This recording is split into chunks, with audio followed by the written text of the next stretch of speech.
The whistle has been blown, the green flag is out. Second chance heat for all the drivers behind, shall I say, the top 30 of the OK class. So let's see if we have everybody here onto the track. 12 laps in and 6 golden tickets to get yourself within the chocolate factory. Oh, and one of the drivers from Koski Motorsport, I'm afraid, is having a bit of a trouble, or at least a slow start on the right side of your picture. Try to see who that is. This is the 261. And he was due to start. This is Emilico Visto, actually. Oh, and Emilico Visto, who is due to start from second row of the grid, and is he going to be out? He's trying to get his engine going again, but mechanical trouble, I'm afraid, for one of the teammates on the left side, left side of your picture, the right side on the track, coming to turn number 1. He has the advantage, but Bruno Del Pino is more than willing to give him a hard time. Are we racing? Yes, we are. Second chance heat of the OK class is underway, and a great start from Karol Pasevich. Bruno Del Pino manages to stay ahead. No, he doesn't, with Joel Bergström and Alexander Kubenko as well further back, making their way through. Watch out.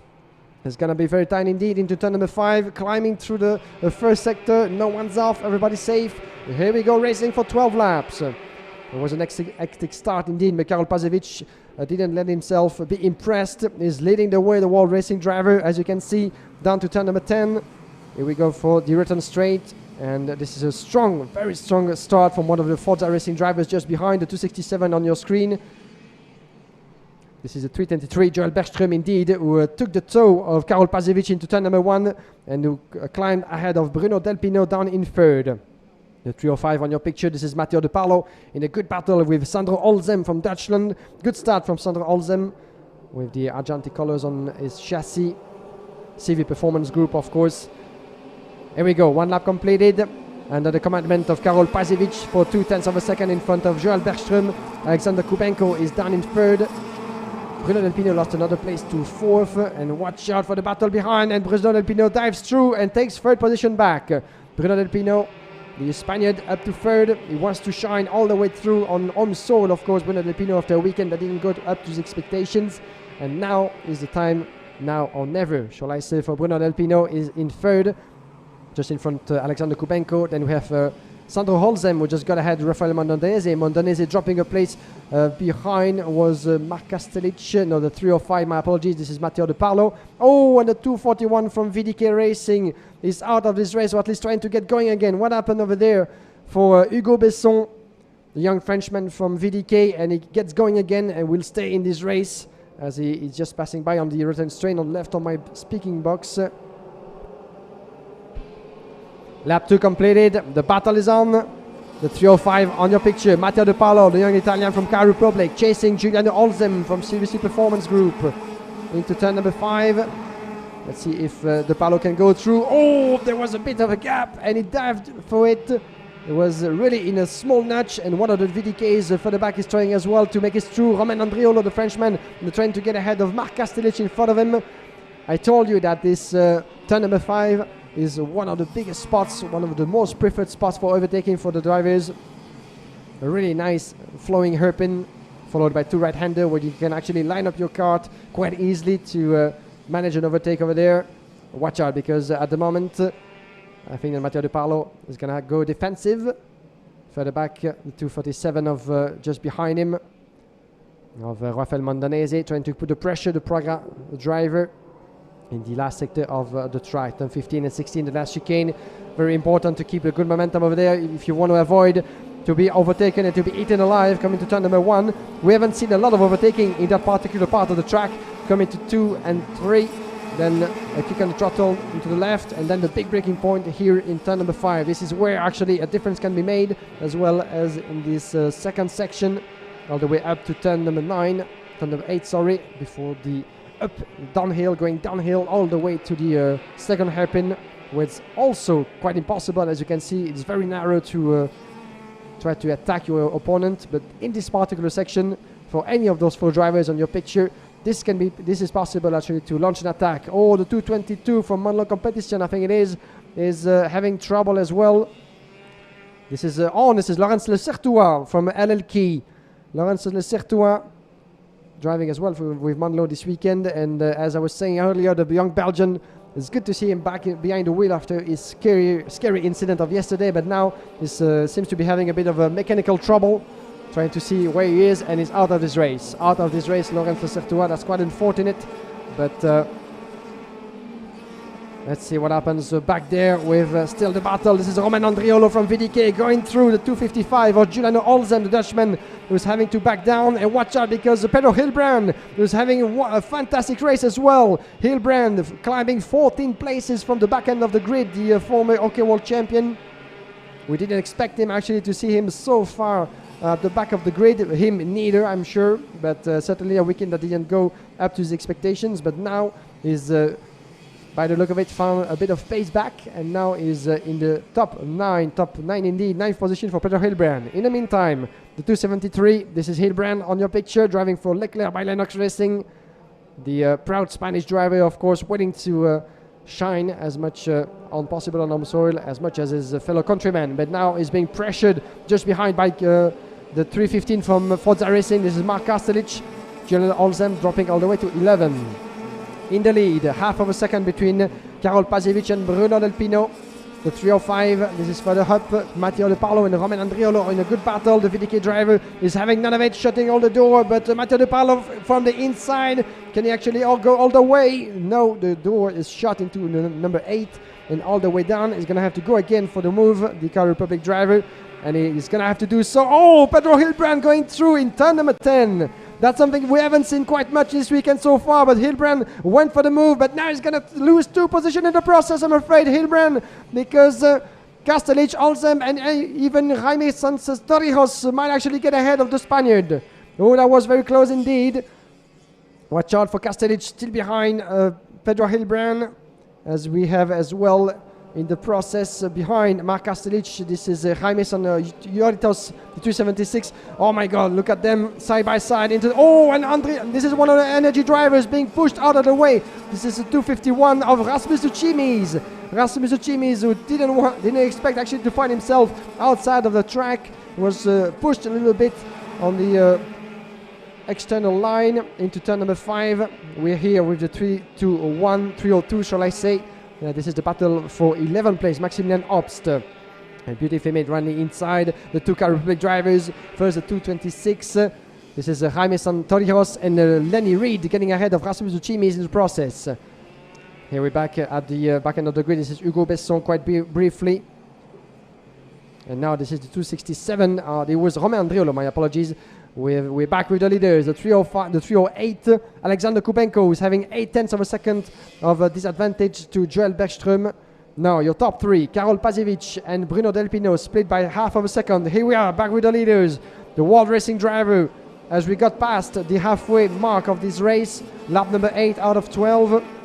The checkered flag is getting near.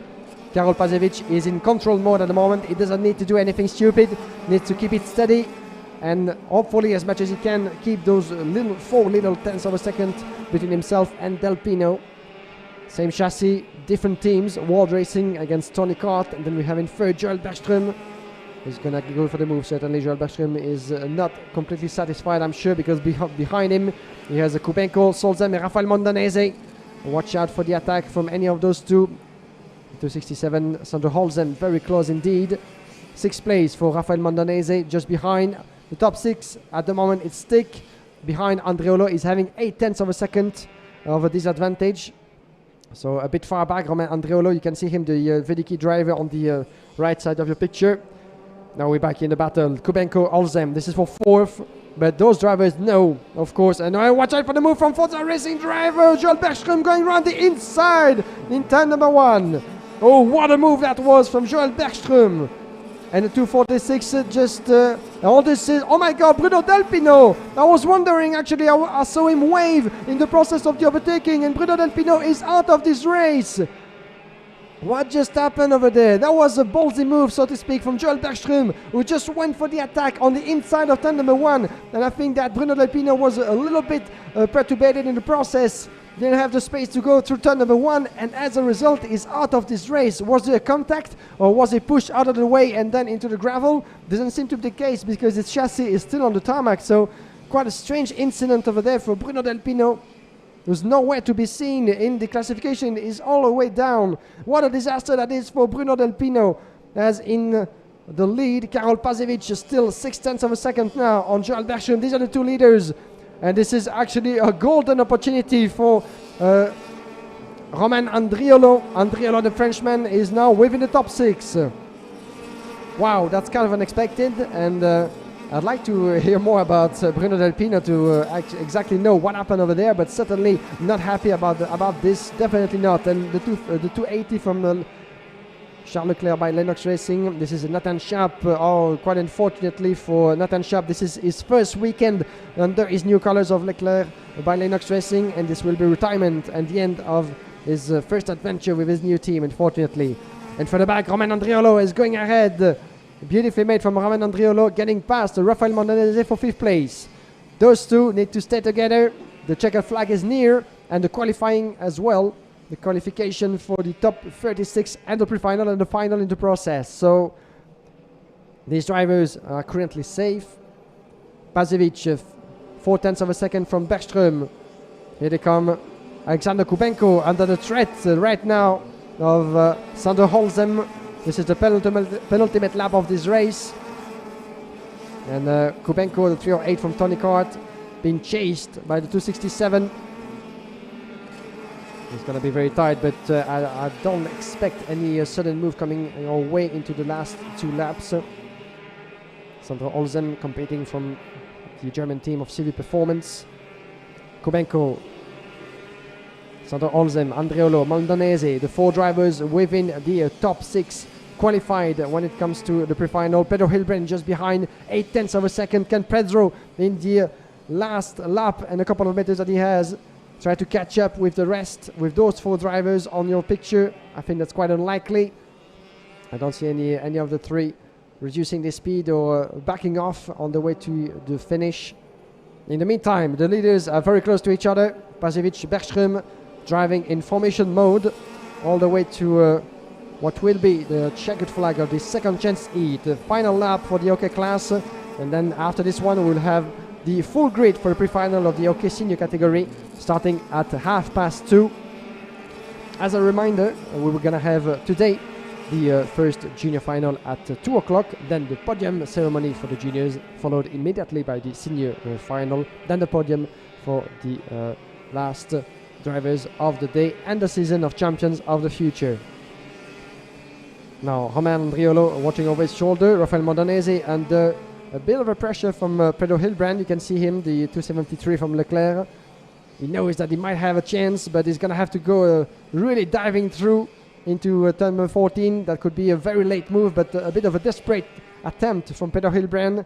If the class, oh, and there he goes through! Pedro Hilbrand's going to go for it, and he does!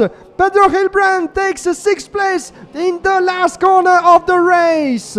Fantastic finish for Pedro Hilbrand. We had seen coming. We didn't think he had the time or maybe the space to do so, but he went for the attack. Wow!